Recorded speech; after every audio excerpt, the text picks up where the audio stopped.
6 p.m. Assalamu alaikum. This is Radio Pakistan. The news read by Daman Zaman. The headlines. The Prime Minister has urged the international community to increase efforts for the rescue and relief of the earthquake victims of Turkey. Pakistan has dispatched 21 trailers of relief goods for the quake victims of Turkey and Syria. The Senate was informed today that the government will soon announce austerity measures to reduce expenditures. At the United Nations, Pakistan has called for restructuring Security Council in a way that is acceptable to the majority of the member states. The All Parties Hurriyat Conference has called for the resolution of the Kashmir issue as per the aspirations of the Kashmiris in line with the United Nations Security Council resolutions. The fifth match of the Pakistan Super League is underway between Multan Sultans and Peshawar Zalmi at Multan.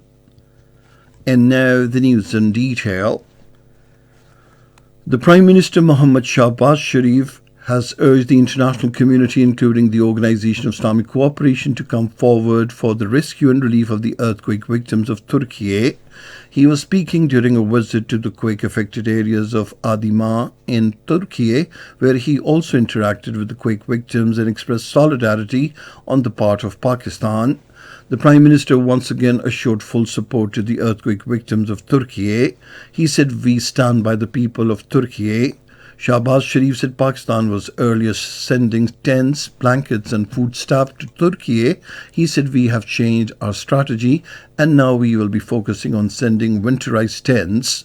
On the occasion, the Prime Minister also handed over to the Turk authorities relief items sent by Pakistan.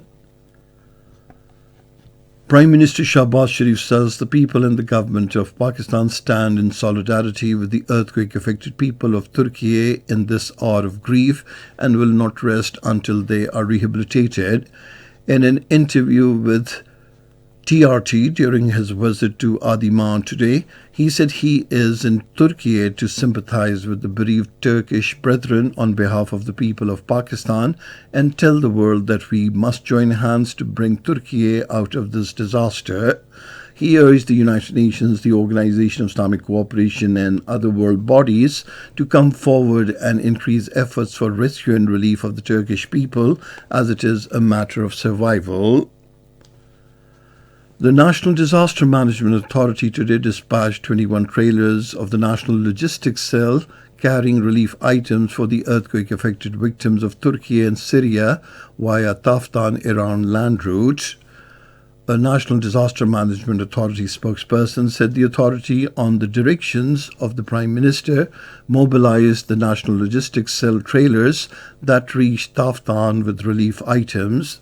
The relief items included tents, blankets and other essential items. The death toll from the deadly earthquake in Turkey and Syria has risen to more than 44,000. The Turkish authorities said at least 38,044 people have been killed in the country, while the Syrian government said more than 5,800 people have died there.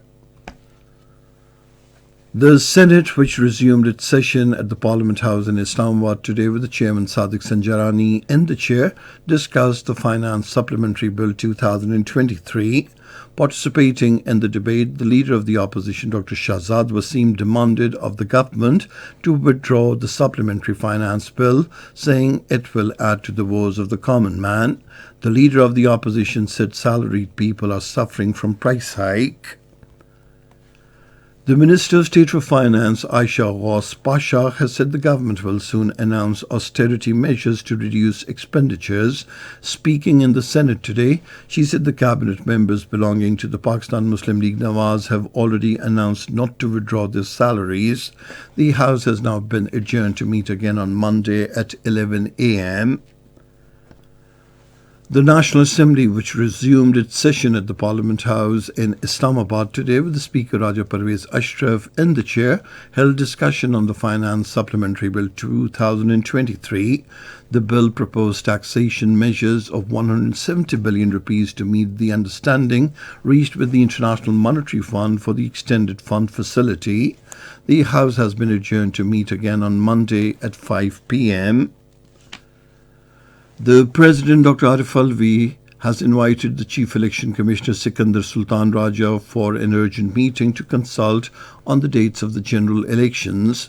The President, in a letter addressed to the Chief Election Commissioner, has asked the Chief Election Commissioner to come for a meeting on Monday in his office for consultation. Dr. Arif Alvi said since his letter on the 8th of this month, some substantial developments like the judgment of the Lahore High Court and recent observations of the Supreme Court have taken place. This is Radio Pakistan.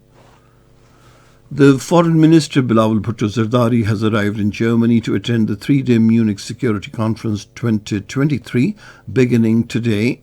Upon arrival at the Munich airport, Bilawal Bhutto was received by Pakistan's ambassador to Germany, Dr. Mohammad Faisal. The foreign minister will participate in several events and engage with international media. He will also hold bilateral meetings with the foreign ministers from around the world. The United States has reaffirmed the commitment to advance bilateral relationship with Pakistan. This was conveyed by the American State Department Counselor Derek Chollet during a meeting with the Foreign Secretary Asad Majid in Islamabad. The Counselor Chollet expressed United States solidarity and support with Pakistan and its people in the recovery from the 2022 floods.